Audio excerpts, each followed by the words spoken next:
네, 하우머니 머니스토리 랩의 백영찬 팀장의 시간이 돌아왔습니다. 오늘 어떤 유용한 정보를 전해주시겠습니까? 네, 요즘 지난번에도 제가 말씀을 드렸었지만 경기 침체가 계속되고 있는 상황에서 많은 분들이 이제 질문을 합니다. 네. 이런 상황에서 재테크 어떻게 하냐? 물론 방법이 있습니다. 지금 같은 상황에서는 이제 아끼는 방법밖에 없을 것 같고요.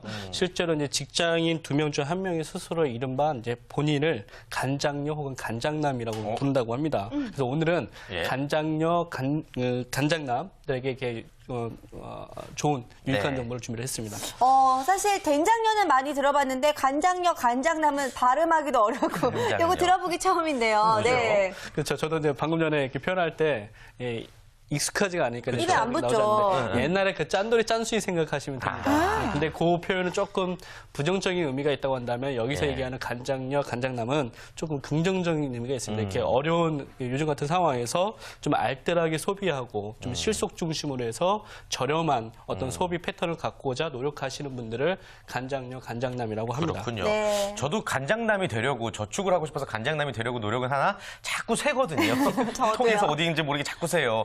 아무튼 요즘에 이런 간장녀, 간장남 이런 계층이 많아지나 보죠? 예, 상당히 많아지고 있는 추세인데요. 최근 취업 포털에서 조사한 바가 국내외 기업에 재직 중인 남녀 직장인 641명을 대상으로 조사를 했는데 직장인 소비 습관에 관한 조사였습니다. 네. 그러니까 이번 설문에 참여한 그 직장인들 중 50.5%가 되는 스스로를 본인이 간장녀, 간장남이다라고 답을 했고요.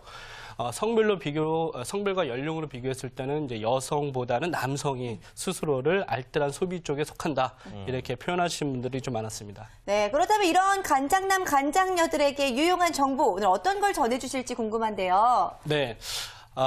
사실 이제 많은 소비 활동 중에 돈 먹는 하마가 있는데 그게 이제 차량이거든요. 네. 그래서 요번에 이제 차에 대한 부분을 좀 말씀을 드리려고 하는데 바로 이제 빌려 쓰는 자동차에 관한 얘기입니다. 빌려 쓰는 자동차라고 하면 이제 렌트카. 네, 말씀하시는 거죠? 그렇죠. 근데 렌트카인데 조금 다른 렌트카. 네. 네, 요즘 이 정보를 들으시면 아주 유용하실 것 같은데요. 그 전기로 가는 자동차 혹시 들어보셨습니까? 네, 전기차. 그렇죠. 정확한 명칭은 이제 전기차 쉐어링 서비스인데요. 네. 전기차 쉐어링 서비스는 이제 개인적인 어떤 편리함뿐만 아니라 환경적인 어떤 부분까지 고려를 해서 기존의 렌터카와 좀 다른 시스템으로 시간 단위 사용이 가능한 것이 큰 특징이라고 보시면 될 것 같습니다. 사실 렌트카 하면은 저희도 써봐서 알겠지만 이제 하루 단위나 이렇게 사용을 하기 때문에 요금이 꽤 비싸게 책정이 되는데 이렇게 시간 단위로 책정이 된다고 하니까 꽤 유용할 것 같습니다. 거기다가요 장시간 사용하지 않는 분들에게는 꽤 유용한 시스템이라고 하죠. 예, 맞습니다. 실제로 이제 선진국 일본이나 미국 같은 경우는 이런 그 전기차 쉐어링 서비스가 이제 확산되고 있는 추세인데요. 우리나라도 이제 그런 추세에 맞게끔 이제 진행되고 있습니다. 그래서 우리나라에서는 현재 지식경제부가 운영을 하고 있고요. 국회가 장소를 대여해서 이런 서비스가 좀 진행이 되고 있습니다. 현재는 이제 지식경제부가 무료 체험 시범 기간을 다 거쳐서 완료를 했고 지난 12월 3일서부터는 유료 서비스를 전환해서 운영 중에 있습니다. 아직 모르시는 분들이 많은 것 같은데 그 이용 자격을 한번 여쭤볼게요. 면허가 없어도 이용할 수 있나요? 아무래도 이제 차를 운행하는 거다 보니까 면허는 있으셔야 될 것 같고요. 조건이 좀 있습니다. 일단 연령은 26세 이상이셔야 되고 아까처럼 이제 운전 경력은 1년 이상 내국인에 한해서 우리나라 국민들에 한해서만 이 서비스를 이용하실 수가 있습니다. 이 서비스를 이용하시기 위해서 이제 전기차 쉐어링 홈페이지에서 가입을 하시면 누구나 다 이용이 가능하시고요. 좋은 점 같은 경우는 차량 예약 시에 이용 시간과 횟수에 대한 제한이 없다는 점이 좀 특징일 것 같고요. 선택한 요금제에 따라서 이용하실 수가 있습니다. 이용 시간이 길어지면 길어질수록 또 할인 폭도 커지기 때문에 매우 유익한 서비스가 아닐까라는 생각이 들고 충전 요금에 대한 별도의 요금이 필요로 하지 않기 때문에 사용자 입장에서는 매우 유익한 경제적인 시스템이 아닐까 생각이 듭니다. 와, 그럼 일반차 주행으로 본다면 주유비가 없는 거에 해당이 되잖아요. 정말 유용하게 쓸 수가 있을 것 같은데 자 그렇다면 사용하는 요금이 좀 비싸지 않을까 싶은데요. 체감에 따라서 조금 다르긴 한데 전반적으로 이렇게 판단했을 때는 좀 저렴하지 않을까라는 생각이 드는데요.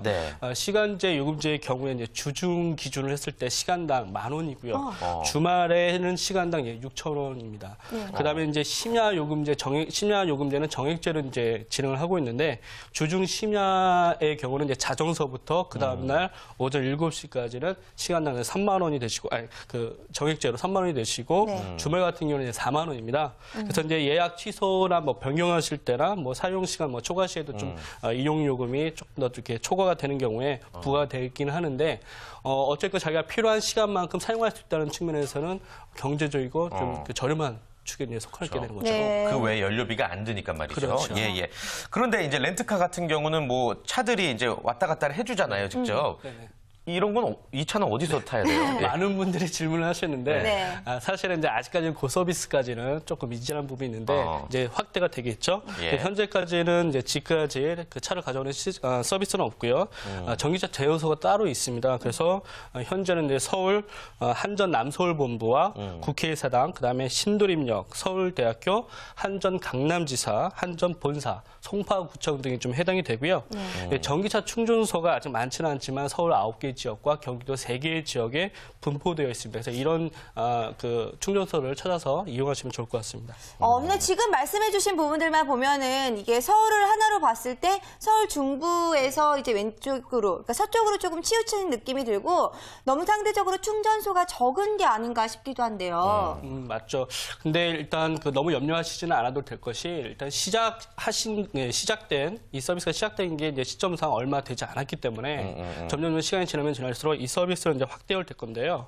말씀하셨던 것처럼 충전소가 이제 부족하지만 앞으로 순차적으로 이 충전소가 200개 정도로 늘어날 계획을 갖고 있고요. 전국 주유소 어디서나 뭐 그 충전이 다 가능하고 충전소에 이런 설치가 가능해져서 서비스가 대폭 확대가 될 겁니다. 그래서 시간적으로 얼마 남지 않은 시점에서 충분히 가능한 서비스가 될 것 같습니다. 그렇군요. 네. 여러분들이 더더욱 많이 또 이용을 하신다면은 자연스럽게 충전소도 늘 테고 대여소도 늘 것 같습니다. 그렇다면요, 이게 되게 복잡할 것 같아요. 차 키는 누가 줘야 되면 이걸 뭐 어떻게 해야 되는지 아무것도 모르잖아요. 네. 어떻게 해야 돼요? 맞죠. 그래서 예. 이제 안 해보셨기 때문에 되게 복잡할 것 같다는 말씀을 많이 하시게 되는데 실제 이제 한번 사용하시고 나면 어렵지는 않습니다. 그래서 제가 그 로드맵을 좀 알려드리면 일단 모든 운영 시스템은 무인 시스템입니다. 네. 예, 그래서 사전에 이제 발급받은 회원카드가 있으셔야 되고요. 네. 이 회원카드를 차 앞에 위치한 그 카드 리더에게 이제 접촉을 하면 읽어져서 차량 문이 열리고 차량 키 같은 경우는 차량 그 운전대 옆에 보통 이렇게 거치되어 있습니다. 그래서 그걸 갖고 이제 시동을 거시면 될 것 같고요. 시동을 걸 때는 주행 거리가 이제 표시가 됩니다. 그래서 사용 후 이제 충전은 당연히 필수이시니까 사용하신 다음에는 이제 완충하셔서 전기차를 이제 반납하시면 될 것 같고요. 네. 그러면서 이제 서비스가 전체적으로 이제 종료가 되는 그런 시스템입니다. 그렇군요. 생각보다는 어렵지 않은 시스템인 것 같은데 네. 그렇다면 유의사항은 어떤 게 있을까요?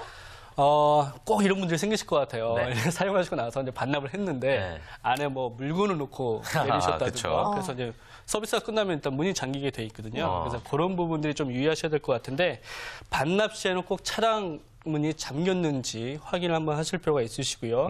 반납을 하셨을 때 차량문을 잠그지 않으면 연장 신청이 됩니다. 그래서 요금을 과금으로 더 내실 수가 있기 때문에 이 점 꼭 주의를 하셔야 될 것 같고요.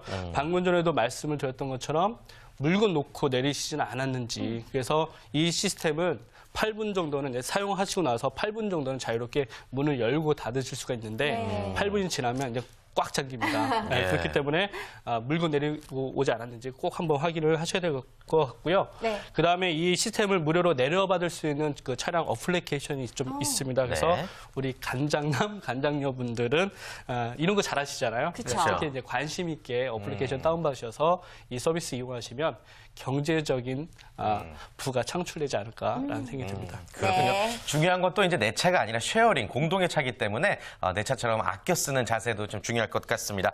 자, 다음 시간에도 하우머니 알찬 정보 기대해 주시기 바라겠습니다.